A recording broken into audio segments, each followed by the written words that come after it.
we know, Joe Biden decided to call basically more than half of America garbage this week. Now, guys, you saw the thumbnail, you thought to yourself, wow, the Trump people have totally owned this. And yes, they have. They've actually spun this around, as you guys are obviously seeing right here in the B-roll footage.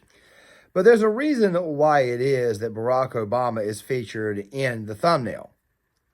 It's because the garbage comment is actually Obama's owning. I don't know if you guys have noticed it or not, but Mark Cuban here recently decided to say that women around the former president, the current Republican nominee, Donald Trump, they're not strong. He basically took a shot at women. And like you guys, I mentioned earlier, Joe Biden's garbage comment, things have gotten more vitriolic since Obama really got elected. The same guy who ran on hope and change went out of his way the entire time he was in office to divide this nation systematically. It was ridiculous. It was unreal. And yes, I understand that I may actually have already pissed some people off while talking about this topic, but at this point in time, I'm already roughly a minute or two in, and quite frankly, I don't really care whose feelings I hurt at this moment in time. So the other night, Obama goes out and he gives a speech. Now, I'm going to play the whole minute and 41-second segment for you guys, so that way you can guys just kind of get a bit of a feel for what it was like back in 2008 when he ran on Hope and Change. If you are a service member and you're somewhat conservative and you're used to voting Republican, I can understand it, but somebody who genuinely does not believe in duty and honor and does not understand why anybody would sacrifice themselves on behalf of their country. Why would you do that? If you're a Muslim American and you're upset about what's happening in the Middle East, why would you put your faith in somebody who passed a Muslim ban and repeatedly suggested that somehow you weren't part of our American community?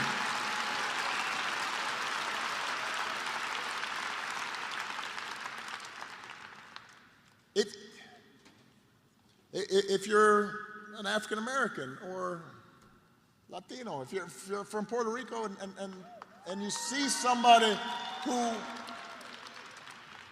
whose values seem to indicate that you're not part of their equation, how do you think it's okay? How can you tell yourself it's okay as long as our side wins? A lot of stuff there actually appeals to normal, basic people. But once again, though, Obama was a very good orator. The real reason why Obama is even on the campaign trail for Kamala Harris is because he's going out of his way to save whatever little legacy that he has. But here's his actual legacy.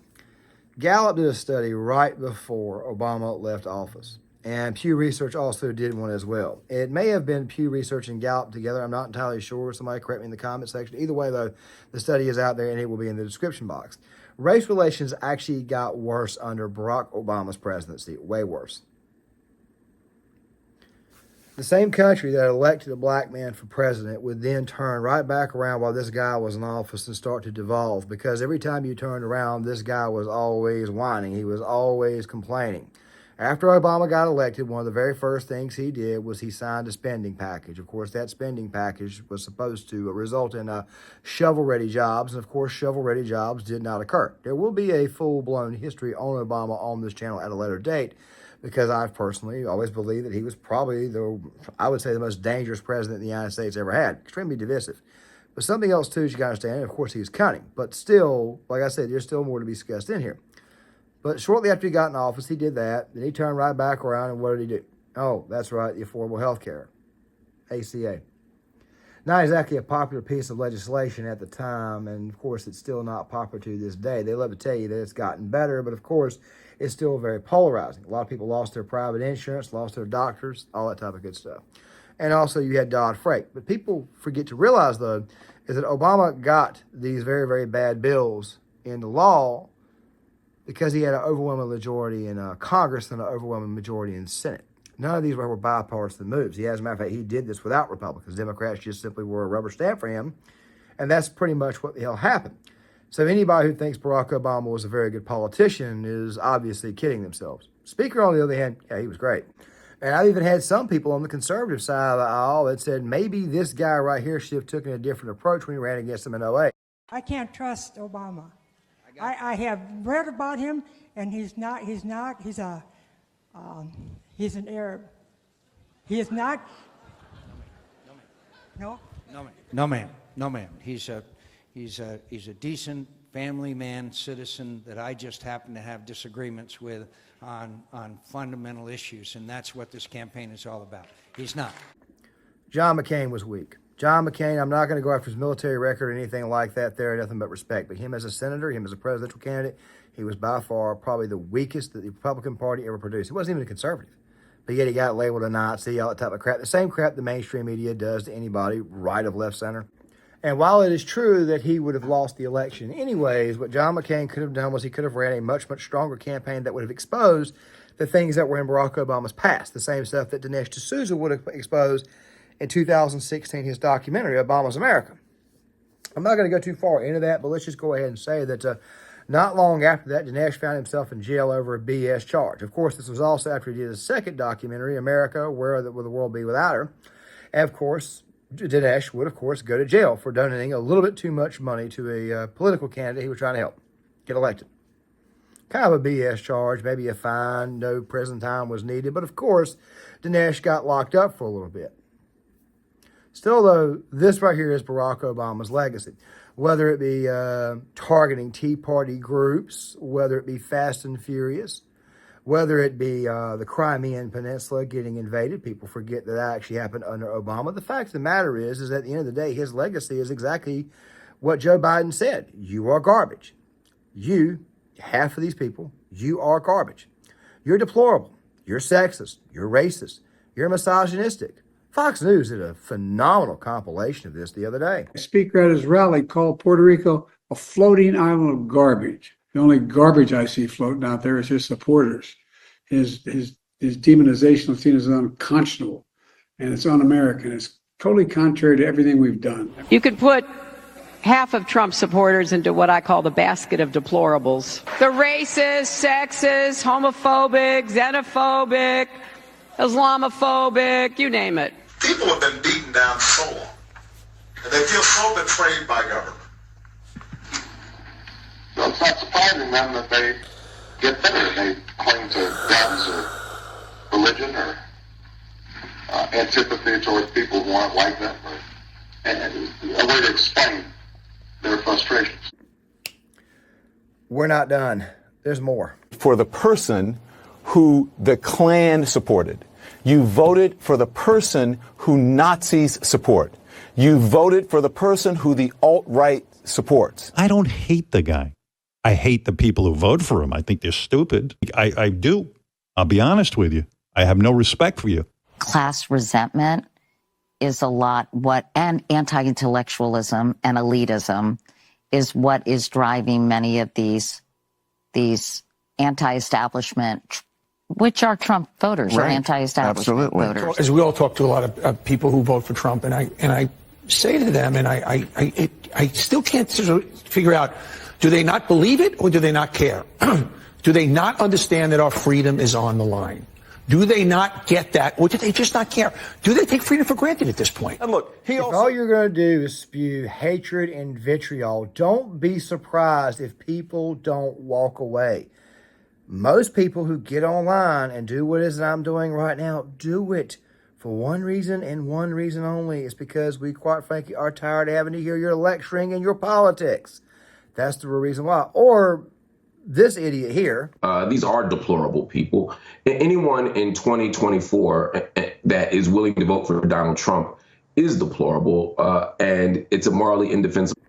That's the same guy, Mark Lamont Hill, who believes that men can get periods. This is the same guy who believes men can get period. And, of course, we've also got Mark Cuban. Yeah, I mean, yes, it'll put her over the edge with Nikki Haley supporters. Donald Trump, you never see him around strong, intelligent women, ever. It's just that simple. They're intimidating to him. He doesn't like to be challenged by them. And, you know, Nikki Haley will call him on his nonsense with reproductive rights and how he sees and treats and talks about women. I mean, he just can't have her around. It wouldn't work. I think Stormy is intelligent. I don't think that's 100%. She's very smart. Oh, wait. If you think I'm done, then yeah, we got more. That Donald Trump couldn't find Ukraine on a map if you had the letter U and a picture of an actual physical crane next to it. He knows that this is, an administration defined by ignorance of the world. And so that's partly him playing to their base and playing to their audience, the credulous boomer Rube demo that backs Donald Trump, that wants to think that Donald Trump's a smart one, and y'all elitists are dumb. You elitists with your geography and your maps and your spelling, even though your math and your reading.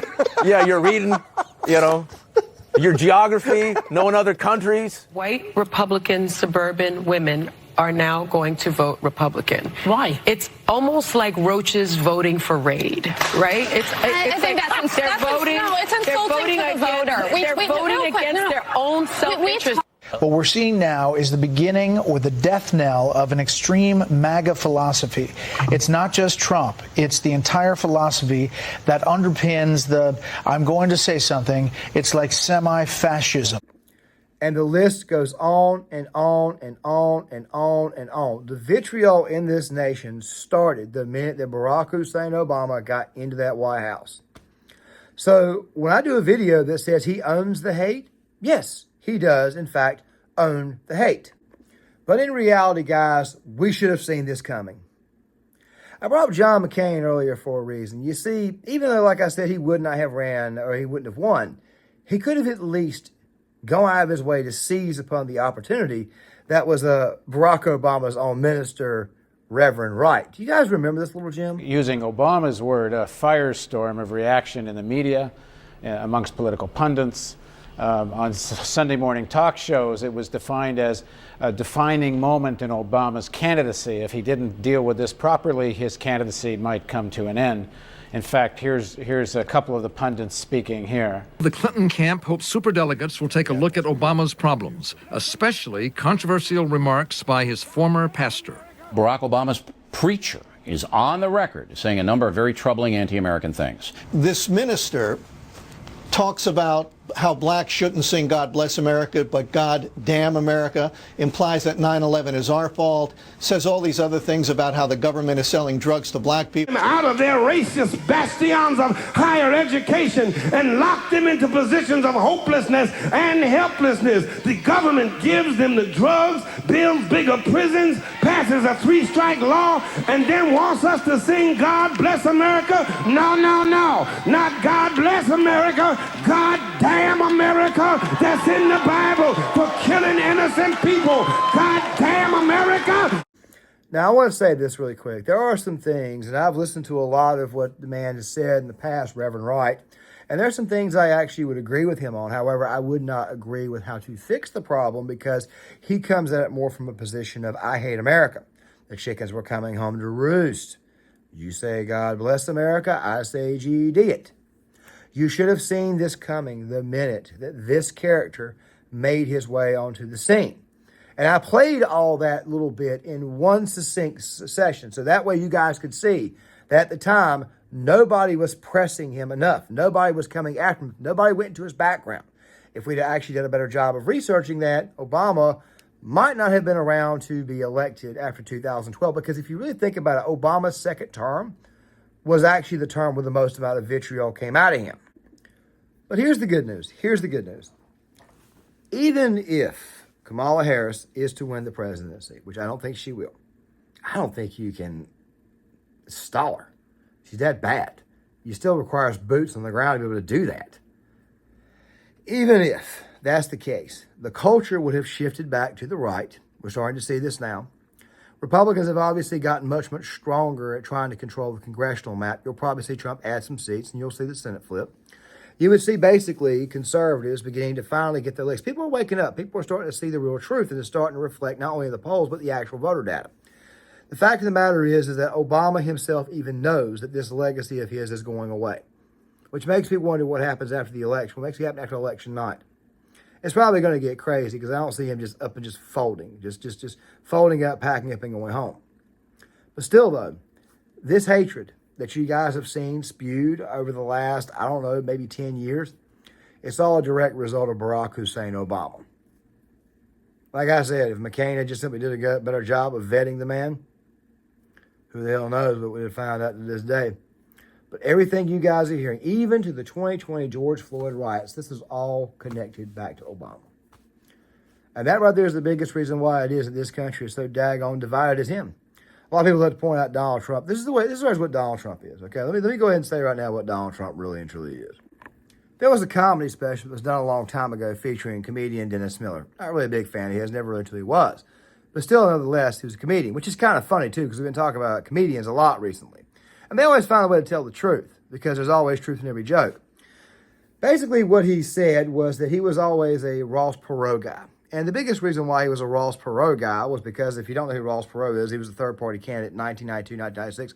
A lot to discuss with Ross Perot. I may even do a video on him at some point in time. But the belief was that Ross Perot would accidentally kick something over. Or he would accidentally pull the curtain up. Just an accident. And just actually expose the entire system. Which in a lot of ways is kind of sort of what Trump did. I don't think he really showed it with the intention of actually exposing the system. But it's kind of funny because he pretty much did. And yes, it does feel like the tide is turning. I mean, go back to that garbage comment. What did Trump voters do? They just put garbage on them and just kind of owned the whole thing. Which is really and truly how you beat the left. Because, well, like I said, they always hold you to these extremely ridiculous standards. So don't give them any standards to hold you to. Own it. Throw it right back in their face. That's how you win. And people have finally learned that. But I just want you guys to know that everything that's going on in this country, everything, the garbage comment, all this, the vitriol, the discontent, it all comes from Obama. Go back to clingers and gods and guns. But you guys tell me what you think in the comment section. Make sure you guys please hit the like button, subscribe, share the video, sound off in the comments, and I'll see you guys later.